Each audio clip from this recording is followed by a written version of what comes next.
गतकाली राति रे जो किट विश्वविद्यालय जो छात्री मृत घटना अत्यंत गोटे संवेदनशील घटना। किट विश्वविद्यालय कर्तृपक्ष एवं सरकार यहाँ संपूर्ण भाव अणदेखा करुँफल आप देखु लक्ष लक्ष कोटी कोटी टका खर्च कर किट विश्वविद्यालय पिला पाठ पढ़ा आस नेपाल ठू आरंभ कर विभिन्न देशर छात्र छात्री मैंने रही पाठ पढ़ुं किंतु सेठी छात्री मान कौन पर्याप्त सुरक्षा ना एवं आप देखु से घटना पर जो छात्र छात्री मैंने एजिटेट कले प्रतिवाद कले जे घटना पछर मूल घटना कौन तदंत करा जाऊ किंतु किट कर्तृपक्ष से छात्र नेपाल छात्र छात्री एवं समग्र किट छात्र छात्री समर्थन देवा परिवर्ते छात्र छात्री को किट रु माने तोड़ी दवाई समस्त प्रकार योजना कले। आप देखो सकाଳେ गाड़ी छाड़ दे जाइए से पिला कुआड़े जीवे कौन करेंगे से नेपाल छात्र छात्री मैंने सेरा किसी जना ना। आप देखो काले छात्र छात्री मैंने प्रतिवाद कले आंदोलन कले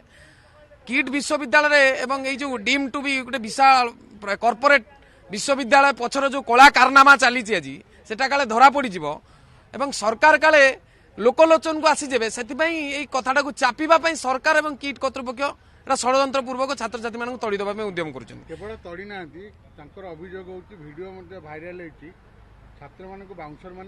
निश्चित एटा अत्यंत निंदनीय घटना एवं आमे मने करूछु एता गोटे योजनाबद्ध भाव में घटना को चापी देवाई कर्तृपक्ष किट विश्वविद्यालय कर्तृपक्ष एवं सरकार उभय हाथ मिलाई तेणु आ विरुद्ध में काले राज्यवासी एकत्रित हे छात्र समाज एकजुट हम आंदोलन गढ़ी तोड़ से एमाने ए कथाटा को फाइलटा क्लोज करने चेष्टा कर किंतु आमे जोटा दाबी करूछु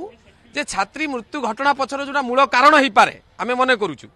जे आज गोटे पटे अश्लीलता नग्नतार खोलाखोली प्रचार आज विश्वविद्यालय चतुर्पार्श्व निशा मदर आड्डा चली कर्तृपक्ष आपरे रोक लगुना किंतु ता परिवर्ते निशा कारबार एवं मदर लाइसेंस खोलुचंती जाफल आप देखिए दिन दीपर छात्री सुरक्षित नुहे। तेणु आमे जोटा दाबी करूछु सरकार ए छात्री मृत्यु घटना पछरे जो उच्च स्तरीय तदंत करंतु किट कर्तृपक्ष एवं किट एवं सरकार उभय मिलित भाव उच्च स्तरीय तदंत करंतु एवं घटनार सत्यता उन्मोचन करंतु एवं नेपालर छात्र छात्री मानकु सुरक्षित भाव में सेमाने केमिति भल भाव में रही पारिबे पाठ पढ़ी पारिबे एवं तांको भविष्यत को सुनिश्चित करंतु एतिके आमे दाबी करूछु। प्रथम आम एआईडीएस पक्षर ये जो घटना को तीव्र भाव में निंदा करुछु निंदा जनाऊँ विशेषकर गोटे शिक्षा अनुष्ठान रे जो जगार विभिन्न जगार विदेश रू आसिक पिला माने पाठ पढ़ुंट लक्ष लक्ष टंका देकी से माने पाठ पढ़ुंट प्रथम कथा हूँ से जगार छात्री मानकर कौन सी सुरक्षा ना ये घटना आम स्पष्ट भाव में बुझीपारछु छात्री महिला मानकर कौन सी सुरक्षा शिक्षा अनुष्ठान रे नाही। द्वितीय कथा आम ये घटना को कहबू सरकार जो भली भाव में घटना को चापी देवाई विभिन्न जगार विभिन्न लोकों को से शिक्षा अनुष्ठान रे जीवा पाई मना करुछि एवं डेड बॉडी को मध्य छात्र छात्री मान को देखेवा पाई मना करिछि एवं जो भली भाव में तदंत करिवार आवश्यकता रहिछि सरकार एथरे इंटरफेयर करिवा दरकार सरकार या पसिकी ए घटनार तदंत करिवार आवश्यकता रहिछि से जगार को ना को जगार ए घटना को लुचेवा पाई वर्तमान सरकार एवं कर्तृपक्ष दुहे मिसिकी एटा को योजनाबद्ध भाव में से घटना को लुचौछंती। द्वितीय कथा कहबी जो शिक्षा अनुष्ठान रे छात्री महिला मान जो सुरक्षार आवश्यकता रही सेटा न करिकी सरकार विभिन्न शिक्षा अनुष्ठान रे तार पाखरे लाइसेंस प्राप्त मद दुकान खोलुची शिक्षा अनुष्ठान रे भलगरिटीर प्रचार करा जाउची जोटा कि सरकार ताकर माध्यम रे करूछन सरकार निजे योजनाबद्ध भाव में करूछंती याकू भी आमे मध्य निंदा करिवु एवं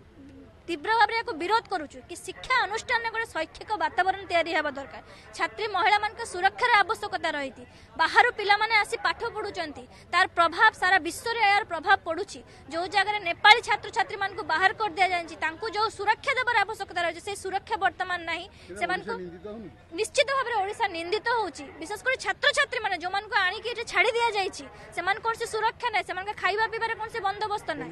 केमती घर को जिवे तार किसी योजना नै। द्वितीय कथा हूँ जो पिला मान को पठे दि जाऊँगी यार समाधान यहाँ रास्ता नुह पिला मान को पठे देबा तार समाधान नुह समाधान हूँ ये घटना को तदंत करने दरकार अच्छे और जे दोषी दृष्टांतमूलक दंड देवार आवश्यकता रही निश्चित भाव में से परीक्षा भी बाधा प्राप्त होती किंतु यही घटना प्रत्येक दिन प्रत्येक यूनिवर्सिटी विभिन्न समय घटुची जहाँ लुचेवाई सरकार एवं कर्तृपक्ष दुहे मिसिकी काम कर विभिन्न घटना को लुचई दि जाऊँगी या आम एआईडीएस पक्षर तीव्र भाव में निंदा जनाऊँ एवं आम ये दाबी करुचु कि तुरंत यार तदंत करा जाए एवं जो दोषी दृष्टांतमूलक दंड दिया जाए।